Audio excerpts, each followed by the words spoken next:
Supporters of Mohamed Mursi outside the court celebrated the adjournment as a victory. Despite tight security in the venue's location on the outskirts of Cairo, a large number of protesters still turned up.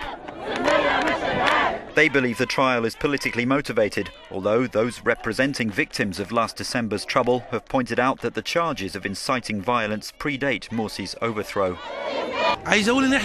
One of the ex-leader's lawyers said, "We've been outside the court for hours and they prevented some of the defense team from getting in using suspicious tricks. They decided to move the location of the trial at the last minute. This is injustice."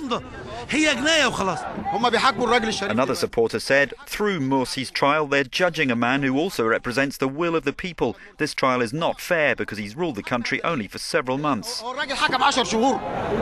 While inside the court, some local journalists called Mursi a traitor. Outside, reporters and camera crews bore the brunt of the anger of pro-Mursi supporters.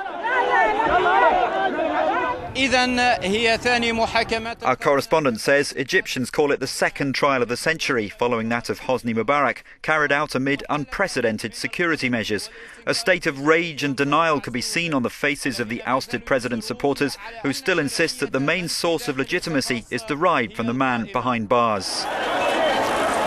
Away from the court, there were clashes in central Cairo as police fired in the air and used tear gas to disperse crowds of Mursi supporters. There's heavy security across the city, with Tahrir Square, often the focus of protests, sealed off. Egypt remains deeply polarised. Many people support the military-backed government, believing Mursi mismanaged the economy and abused his power.